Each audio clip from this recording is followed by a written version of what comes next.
All right, guys. So in my video earlier, I mentioned we'll probably get a Warbond next Thursday, and I was pleasantly surprised because I was wrong. We're getting it this Thursday, which is amazing. So we're gonna do a quick reaction to that trailer. Now, I also noticed I only played like 3 games of this patch so far. I've already found a number of stealth changes in the patch. I have 6 of them that I will go over after we do the reaction to the Warbond, because the Warbond looks super cool and it actually just looks really fun.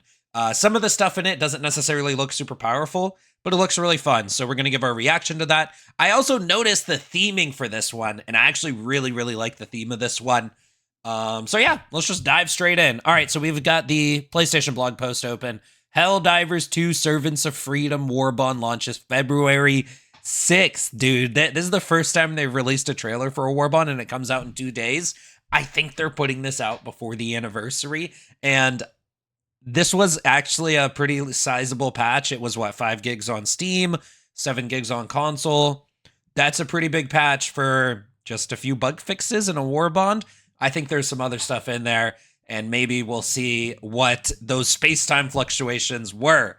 All right, so let's just quickly watch the trailer. I'm sure a lot of you have seen this already, but we're reacting to it, so let's give it a watch.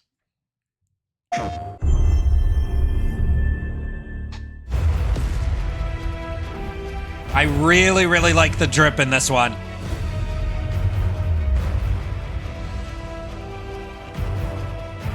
So the mask, as well as, because I'll tell you guys the theme of this. The mask, as well as the lettering on the suits, are like, I don't want to say Roman themed. There's a Crusades theme here. We'll go over it later.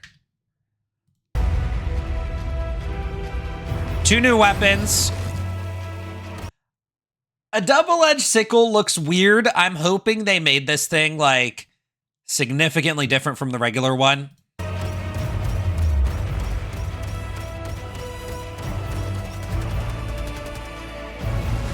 This secondary looks ridiculous. These grenades just look really fun.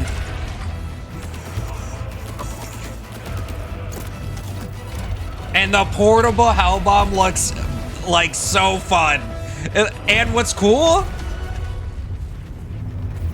One thing I think that's really cool about the portable hell bomb is it's an expendable. So you could just bring it with another backpack. That's super cool to me, in my opinion. We're gonna make some really fun plays with it. Like, it's super cool. Like, dude, we're gonna blow up, like, the most important part of a mega base. I mean, this thing will kill stuff like detector towers, for example. Or if you drop it off in the mega bug nest, like, how many holes are you gonna be able to take out? Can we drop it in even just a heavy nest? Can it take out half of a heavy nest? That'll be crazy. I mean, I'm pretty sure it can. It's a hell bomb, right? So yeah. Coming out February 6th, let's go ahead and cover the items one by one. So what does true devotion to democracy look like? Let's zoom in a little bit.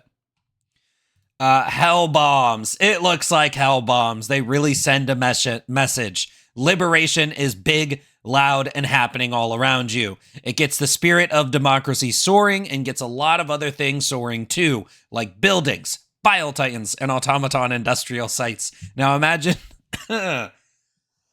Excuse me. Now imagine you've got that kind of freedom strapped to your back. That's the B100 Portable Hell Bomb, a beacon of democratic truth in a convenient backpack format, which can be easily activated by you or a helpful teammate.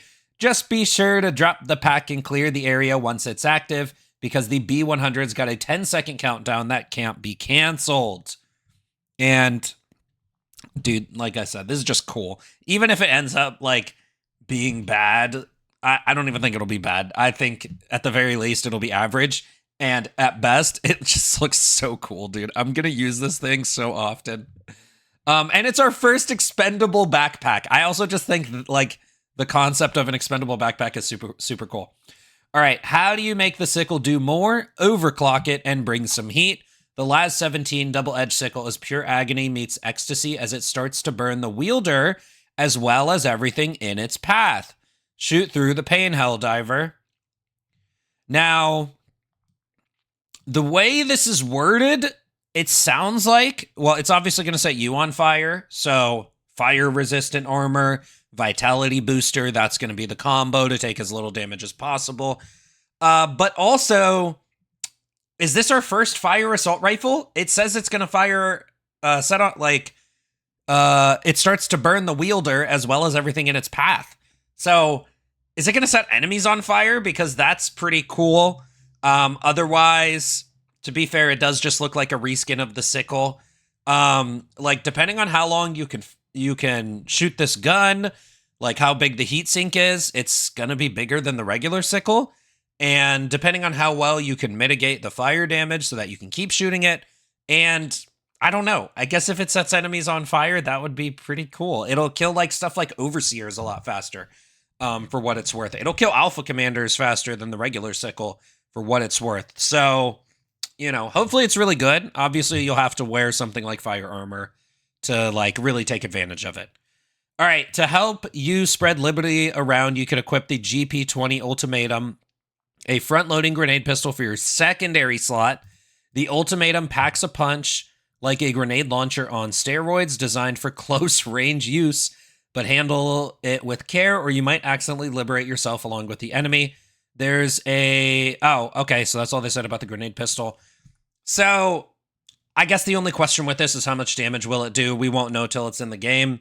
I mean, like, the regular grenade pistol does, like, 400 damage. If it only does 800, then that would be mid. But, like, I don't know. I'm not going to really know anything about this till it's in the game. And it looks super cool either way. There's a new kind of throwable in Servants of Freedom 2, the G50 Seeker. It's a small drone that follows you and explodes near enemies when detected. It can also target pinged enemies, like sending it on a little crusade. So remember that crusade thing? That's going to come in with the themes. Yet again, this item looks super cool. It seems like they float around you when you throw them, and then you can ping enemies to just send it out. Like, I don't know. I just like that. I hope it does good damage. I hope it has decent armor pen. And it was cool. It could target stuff like Shriekers. I wonder if it'll be any sort of useful for gunships. And that's just going to depend on how much damage it deals. So that's my main question. Again, looks super cool. It's very unique. All right, the IE3 Martyr and the IE2 or 12 Righteous Medium armors. So they're both medium. At least that's what it says, have robe and cloak inspired details and come equipped with the integrative explosive passives, which gives every Helldivers protection against becoming voteless. Upon death, your corpse will detonate and take out the enemies around you. Nobody's going to control your mind, soldier. So, for that theme is crazy, bro. I'm not going to lie. Yeah. Anyways. These armors also have helmets with stoic faces to stare down the onslaught without fear. Show no weakness, Helldiver, then drape yourself in symbolic reminders of your enlistment oath by pairing these sets with the Free Liberum and Per Democratum capes. Okay, this is Latin. Did I say Roman earlier or Greek? This is Latin. My bad. With that being said, though, look at this helmet. We can send our grenades on crusades. This reminds me of King Baldwin, Kingdom of Heaven. Top tier movie. I don't know who, I'm sure a lot of you haven't seen this, but everybody who's seen this movie, top tier movie, dude. This is amazing theming. At the very least, dude, this is my permanent helmet. This helmet looks so good to me, and I also love the movie Kingdom of Heaven. I'm pretty sure it's Kingdom of Heaven themed. We've got the Crusade stuff. We've got like Latin. It's all about like zealots, and Kingdom of Heaven was about Salahuddin and King Baldwin, the Muslim and the Christian, over the battle for Jerusalem. And I mean, dude, that's religious. It's not zealotry. I mean, it is, but it isn't. You know what I mean. That definitely seems like the theme they're going for. Anyways, for the full effect, you can also equip the Servant of Freedom player title and equip the Raise the Weapon cheer and look like a real follower of democratic values. Become one of Super Earth's most faithful fighters and show your squad your fervor for managed democracy with the Servants of Freedom Warbond on February 6th. Lots of reading, dude. Anyways, so here's all the stuff in the Warbond. We've got the 2 armor sets, which look great. Both the helmets look great. Dude, this one looks like a freaking Autobot, one of the newer Autobots. And this one, honestly, this gives me Doctor Doom vibes as well. But it really reminds me of King Baldwin, especially with the different theming. So, you know, here's all the items, the double-edged sickle, ultimatum, portable hell bomb, some of the player cards, some of the capes. This cape looks all right. And I'll try that new emote in game. All right, so that's the new Warbond. Let's go ahead and dive into some of the hidden changes I've noticed. So number one, I didn't find this one. Full shout out to Kek Keanu Reddit. New bug hole type that Bile Titans come out of. We did a Mega Nest earlier, and I didn't notice this hole. I guess it got destroyed.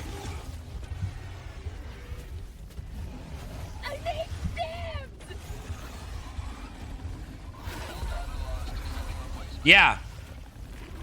Some of you guys on Reddit were complaining about difficulty. There you go. Okay, so another thing I noticed, we did a bot game earlier. I'm not going to pull up a clip because what I'm about to say is the detector tower in the mega base we were in was spamming. It had no cooldown. It would just kept spamming bot drops. Now, notably, this was the detector tower in the mega base. I don't know if the regular detector towers do this. So definitely watch out for the mega base, and let me know if you guys notice that the detector towers around the maps also have no cooldown. I don't know. It's a full gameplay. It's going to be hard to just show a clip of that. I'm going to show a clip of the other stuff. Okay, so I was playing with the Pummeler. I check the Pummeler every patch. The Pummeler is stunning alpha commanders, notably in 2 bullets. So let me run this clip. Last patch, it was taking, notice he got stunned. He didn't charge. Now, last patch, it was taking like 10 bullets for alpha commanders. And I mean, this is huge for the Pummeler. Now, the Pummeler only stuns enemies for 1.5 seconds. I believe it originally stunned them for 3 seconds, although I'm not 100% sure on that one. But that's a significant improvement. So the Pummeler caught a stealth buff, which is great. I really hope they would buff the stun time, because like the Halt shotgun stun stuff for 5 seconds, I would be fine with a 3-second stun on the Pummeler. 1.5 seconds just is not a long time. And one thing I really like doing with the Pummeler is swapping to the Senator afterwards. Okay, so another stealth change you're going to notice. We're fighting Bile Spewers, right? Okay, so what's weird about that? We're on an egg mission. The spawn seeds are completely changed. I have not investigated this yet. I cannot tell you what they are, because we're going to have to do every mission. We're going to have to see if it's just completely random. We're going to have to see what are the new constellations, what are the new spawn seeds. So, yeah. We don't know when Bile Spewers are going to show up. Hey, they're on some of the egg missions. And this was the only bug game I did, so I don't know if... oh, by the way, there's the ballistic shield blocking melee. One thing I'll just rate the ballistic shield for blocking melee. The ballistic shield gets destroyed, like, super fast. I think something needs to be buffed. I wouldn't even mind if it got a cooldown buff. Like, maybe the ballistic shield could come off cooldown every 2 or 3 minutes instead of, like, a 6-minute timer. Isn't it, like, 480 seconds? Is that 6 or 7 minutes? Maybe I had extra cooldown on this mission.